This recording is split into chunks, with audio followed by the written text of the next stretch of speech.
Keragaman bahasa daerah adalah salah satu ciri khas Indonesia. Namun, walau memiliki ratusan bahasa daerah, ternyata ada beberapa di antaranya yang berada dalam kondisi kritis atau sangat terancam punah. Hal itu disebutkan dalam penelitian untuk pemetaan dan pelindungan bahasa daerah di Indonesia, yang dilaksanakan oleh Badan Pengembangan dan Pembinaan Bahasa Kementerian Pendidikan dan Kebudayaan, sejak tahun 1991 sampai tahun 2017. Disarikan dari data hasil penelitian tersebut, bahwa setidaknya terdapat 4 bahasa daerah di Indonesia yang kondisinya kritis atau sangat terancam. Keempat bahasa tersebut adalah bahasa Reta di Kabupaten Alor, Nusa Tenggara Timur, lalu bahasa Saponi di Kabupaten Waropen, Papua, kemudian bahasa Ibo di Kabupaten Halmahera Barat, serta bahasa Meher di Pulau Kisar, Maluku. Dari laporan penelitian ini berikutnya, disebutkan setidaknya ada 18 bahasa daerah yang berada dalam kondisi terancam punah.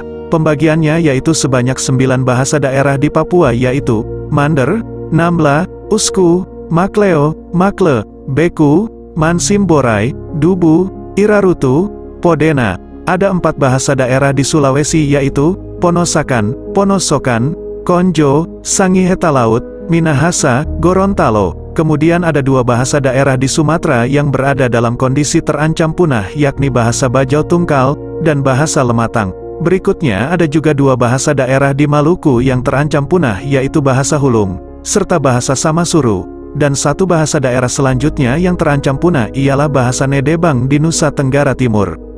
Dilansir dari Kompas.com, keberadaan bahasa daerah di Indonesia menjadi salah satu perhatian lembaga internasional saat banyak bahasa lokal di dunia sudah mulai punah.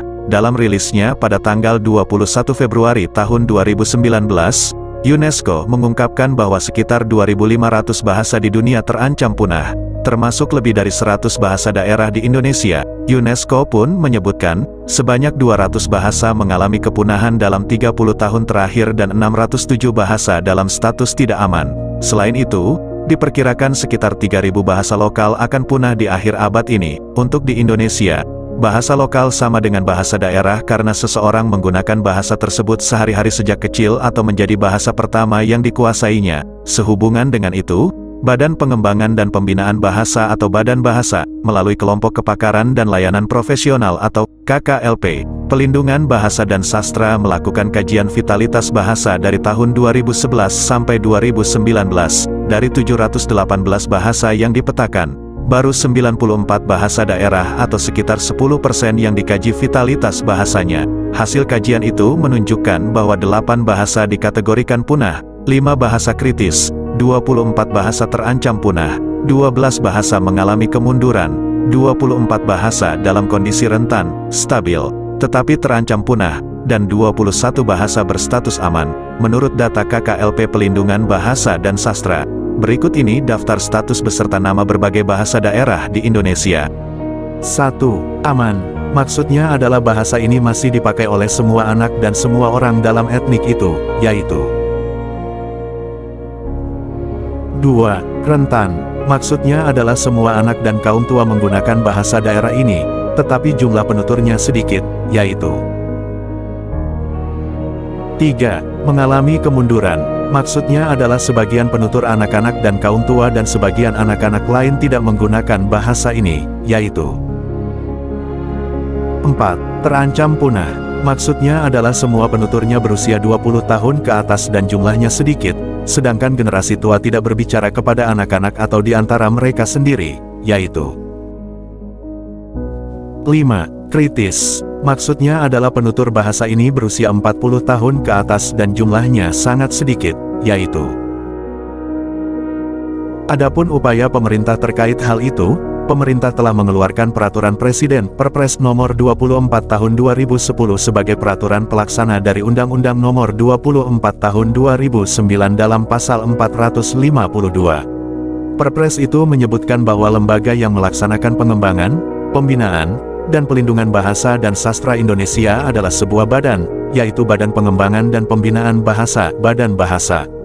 Lembaga tersebut terus berupaya untuk mempertahankan dan mengembangkan bahasa daerah agar tetap dipergunakan oleh penuturnya. Upaya itu termasuk melakukan pencegahan atau perbaikan aspek bahasa yang rusak, misalnya melalui penyusunan kamus, sistem aksara atau ortografis, dan bahan pengajaran multilingual. Selain itu, Upaya pembelajaran bahasa daerah terhadap penutur bahasa yang bersangkutan, baik di dalam kelas atau kelompok, maupun pemodelan pada suatu komunitas penutur bahasa, pun dilakukan untuk meningkatkan daya hidup atau vitalitas bahasa. Maka dari itu, Badan Bahasa melalui KKLP Pelindungan Bahasa dan Sastra melakukan 5 program untuk melindungi keberadaan bahasa dan sastra daerah di Indonesia agar tidak punah. Kelima program utama yang dirumuskan untuk mewujudkan pelindungan bahasa dan sastra, meliputi pemetaan, kajian vitalitas, konservasi, revitalisasi, serta registrasi bahasa dan sastra. Kepala Pusat Pengembangan dan Pelindungan Bahasa dan Sastra, Dr. Dora Amalia M. Ham, mengatakan, pelaksanaan program-program tersebut memperoleh respons positif dari para penutur bahasa. Masyarakat penutur sebagai pemilik bahasa sangat mendukung penuh kegiatan pelindungan bahasa dan sastra daerah di wilayah mereka, karena merasa pemerintah pusat memperhatikan keberadaan identitas mereka, ujar Dora Amalia.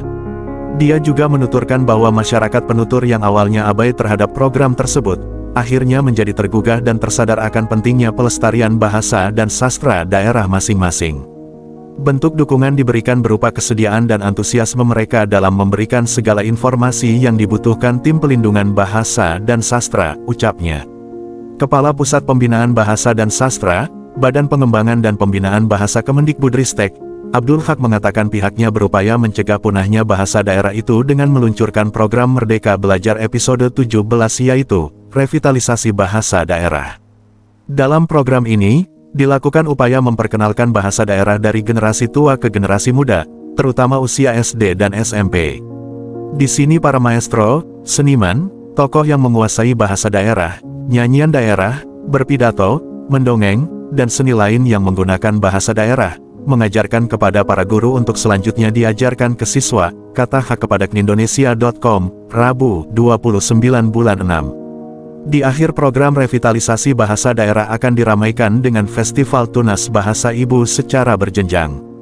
Festival ini menjadi evaluasi, sekaligus selebrasi bagi para pemenang, ujarnya.